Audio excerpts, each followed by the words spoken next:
This is the IELTS listening test. You will hear a number of different recordings and you will have to answer questions on what you hear. There will be time for you to read the instructions and questions, and you will have a chance to check your work. All the recordings will be played once only. The test is in 4 parts. At the end of the test, you will be given 10 minutes to transfer your answers to the answer sheet. Now turn to part 1. First, you have some time to look at questions 1 to 5.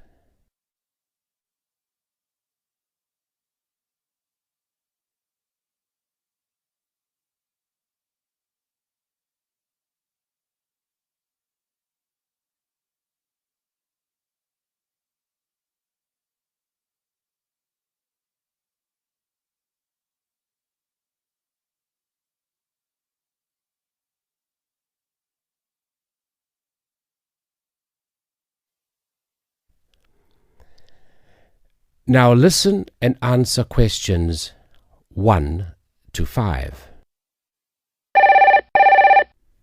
Good morning. How can I help you? Hello, is this Southern Rental Car? Yes, it is. I wonder if you could help me. I'm ringing from Nelson, but I'm coming over to Auckland for 12 days and I'd like to hire a car. Okay, I'll fill in a booking for you now. First, can I take your name? Yes, it's William Waddell. Sorry, could you spell your surname? Yes, it's Waddell. Thanks. Now, can I have an address and phone number? Sure. I live at 10 Robin Place. That's Robyn Place. And that's Nelson, isn't it? That's right. Do you want my home number or my mobile? Home number will be fine. Okay, it's 07 263 8666. Great. Now, can I also have a credit card number? Do I have to pay by credit card? Well, we need a credit card number as a guarantee. It's a standard policy for car rentals. Okay, well, I'll pay by Visa then. The card number is 4550-1392-8309-3221. And the expiry date? Sorry? Your card, when does it expire? Oh, next July. Right. Now, how long did you want the car for? 12 days, did you say? No, I only need a car for 10 days, from the 2nd to the 11th of next month.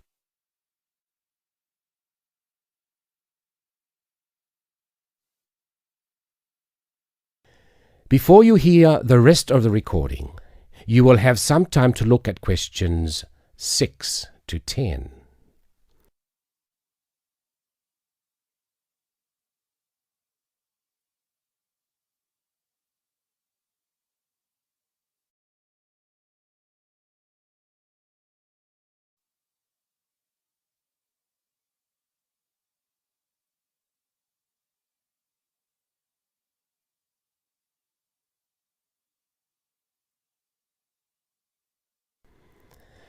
Now listen and answer questions 6 to 10.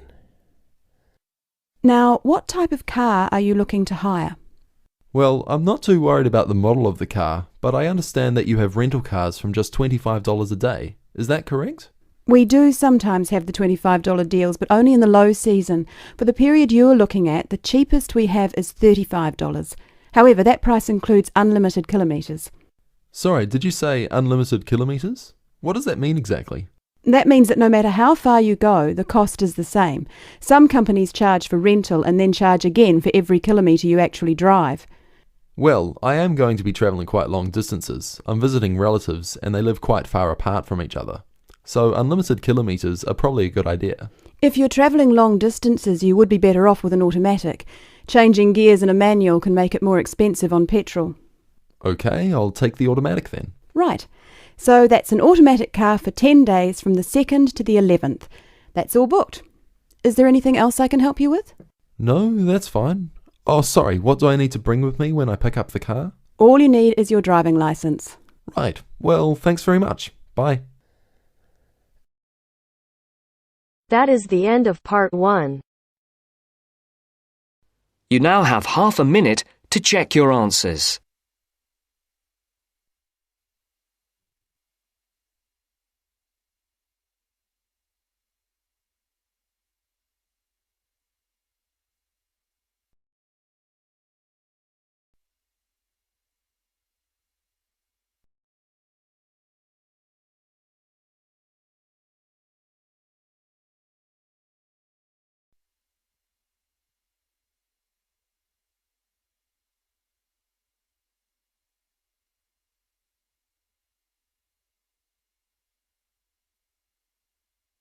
Now turns to Part 2.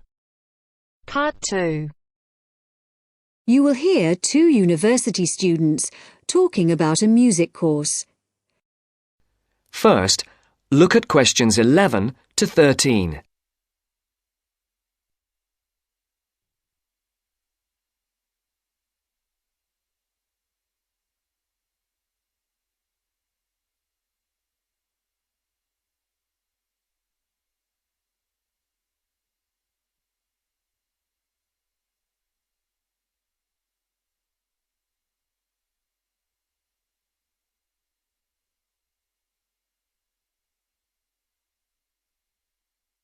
As you listen to the first part of the interview, answer questions 11 to 13.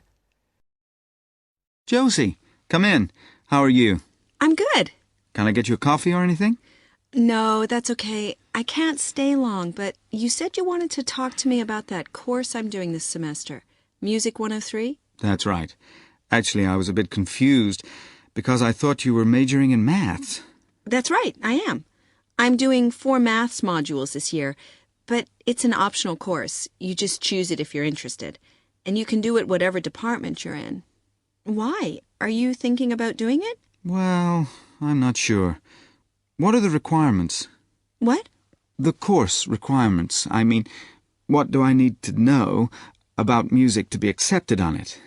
I do listen to a lot of music, everything from hip-hop and rap to classical. And I can sing, sort of. Well, for a start, one special thing about this course is that it's distance learning. You don't actually have to be at the university to do it, and you don't have lectures. So you've got to be able to work on your own without someone telling you what to do all the time. Oh? Oh. No, that should be okay, I reckon. I'm more worried about the actual musical stuff. Like, I don't know how to read music. That doesn't matter. They don't assume that. You'll learn as you go along. How's your maths? Not too bad. Right. Some of it's quite mathematical, so you really need to be strong there. But you play the violin, don't you? I don't play anything. You don't need to. What about computer skills? You're okay there? Yes, reasonably. Does that matter? Yes, I'd say they're essential. Like I said, it's all distance learning, so it's computer-based. Now look at questions 14 to 20.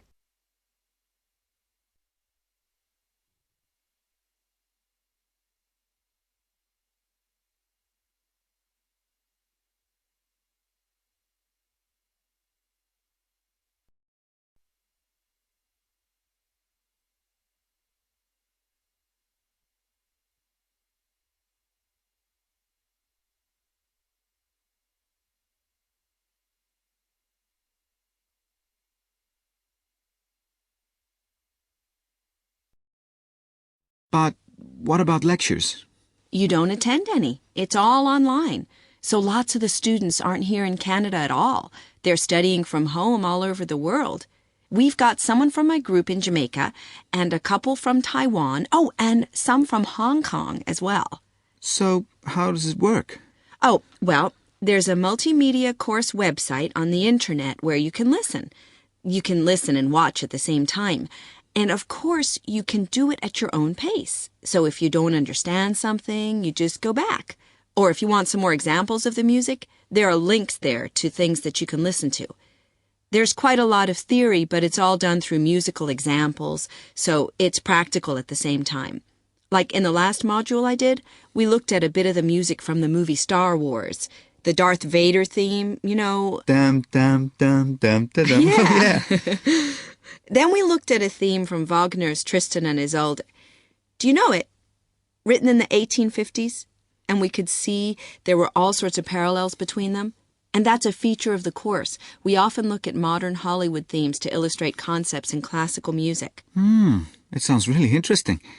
Do you have a course book? No, we don't use one. We're given a software program called Notability Lite. And what it does is it presents what we write, the music we write, really clearly. And it also allows us to play back any piece of music on our computer at home. But that's not all. We can write our own music, quite complex stuff for various instruments, and the program plays it back to us. Plays the actual music? Yes, So it means that your computer is actually your own musical instrument. And we can even submit our finished pieces to our tutor by email. So you do need your own computer, obviously. Yes, with at least 64 megabytes of RAM. That's okay. I've got 128. Oh, and a CD-ROM and a sound card, of course. No problem. So, how long is the course? It's 6 months. There are 2 a year, so you could actually enroll for the next one if you wanted. It starts in January. I started last September and I finish in February. And how many credits is it? 3. In order to pass, you've got to do 6 assignments. I'm just doing my 4th one now, and take a final examination. Anyway, why don't you call round sometime and I'll show you the sort of things we do. You can even listen to some of my music. That would be great. Well, thanks, Josie. Now, are you sure you don't have time for that coffee? That is the end of part 2. You now have half a minute to check your answers.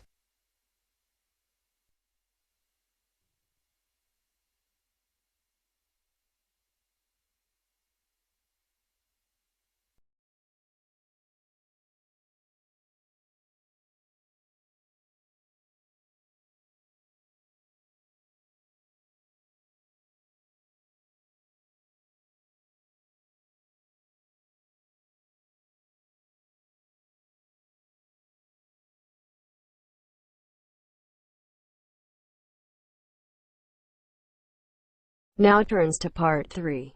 Part 3. You are going to hear a conversation on rivers. First, you have some time to look at questions 21 to 25.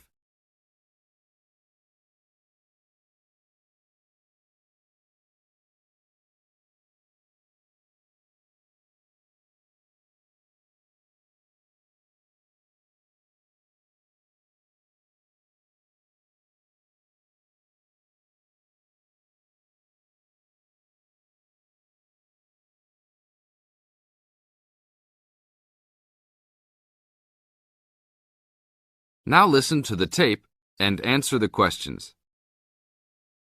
Please tell me about the current state of the Amazon. We have increased deforestation, increased human population relating to deforestation, and a role of fire in the Amazon on a scale that's never been seen in history. At the same time, you can see progress in trying to counter that negative trend. How do you see this? We see this in the creation of national parks and indigenous areas, and efforts to fund sustainable development activities for locals. We see both good and the bad, and it's going to be a race to finish. I understand that you started the Minimum Critical Size of Ecosystems project. Could you tell me about it? A number of years ago, it became apparent that those practicing conservationists didn't have the scientific information available to properly design a conservation area. They didn't know how big it had to be, right? People were learning that as forests fragment, the fragments begin to shed species after they become isolated, so they end up becoming poor examples of what they had been. This relates to the size of the fragment. Do people still study this? Yes, there is a rich subfield of conservation biology that looks at the efforts of fragmentation. One of the consequences is a general policy response to set up protected areas that are fairly large, something on the order of 1,000 square kilometers. Now look at questions 26 to 30.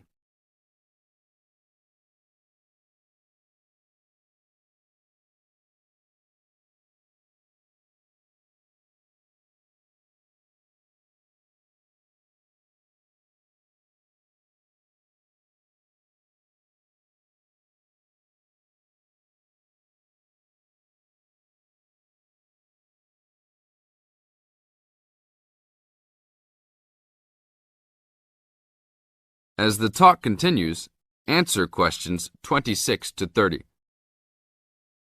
Can you talk a little bit more about the forest fragmentation? As habitats are destroyed, they are accompanied by habitat fragmentation. So when 50% of a forest is lost, the remaining 50% being is not one large block, but smaller pieces, which makes the conservation problem even worse than saying that 50% has been lost. And this affects not just forest, but species diversity, correct? In terms of species loss, we can't give you precise numbers about how many species are lost because of these fragmented landscapes, but we're beginning to get close to where we can make that estimation. And so one of the policy responses to all of this, beyond just trying to create large protected areas, is to try and reconnect the fragments. You've been active in many projects studying the Amazon region over the years. Can you tell us about that process of understanding the Amazon? When people first started looking at conservation priorities, there was not much information about the geography of plant and animal species. One of the first clues was an analysis done in 1969.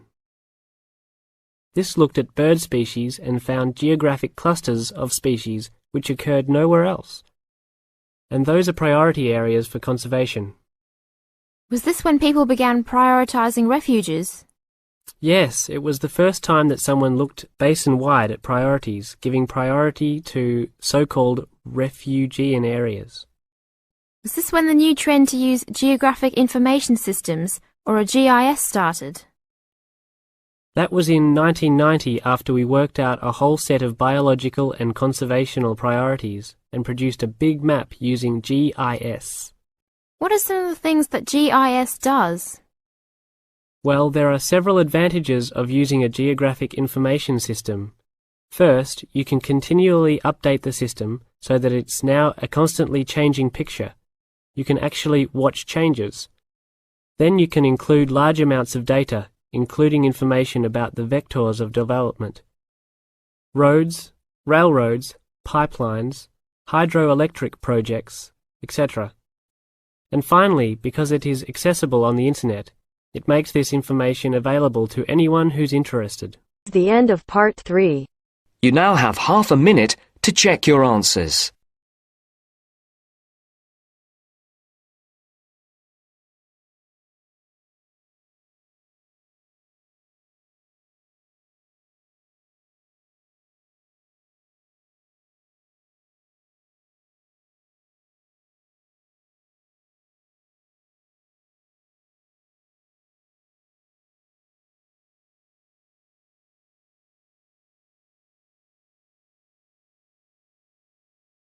Now turns to part 4. Part 4. You will hear a lecture about sports. First, you have some time to look at questions 31 to 40.